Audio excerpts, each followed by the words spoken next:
ஆசீர்வதிப்பவரே தோத்திரம் என்று சொல்லி இந்த புதிய நாம் தொடர்கிறோம்.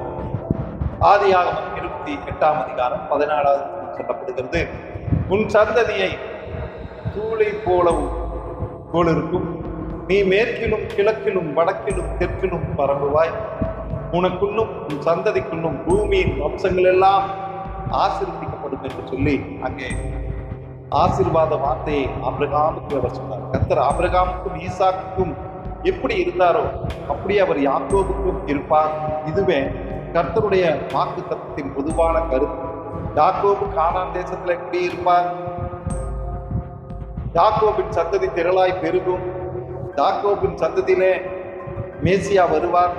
மேசியாவின் மூலமாக பூமியின் வம்சங்கள் எல்லாம் ஆசீர்வதிக்கப்படும்.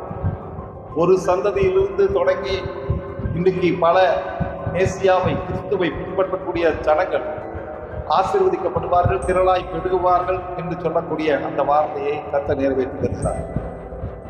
பூமியின் வம்சங்கள் எல்லாம் ஆசீர்வதிக்கப்பட்டிருக்கும். சபைகள் பெருகும், ஆத்துமாக்கள் மடந்திடுவார்கள், தேவ சபைகள் எழுப்பப்படும், தேவன் தம்முடைய ஜனத்தை பாதுகாப்பார், பெருக பண்ணுவார். ஆமேன், ஆமேன், ஆமேன்.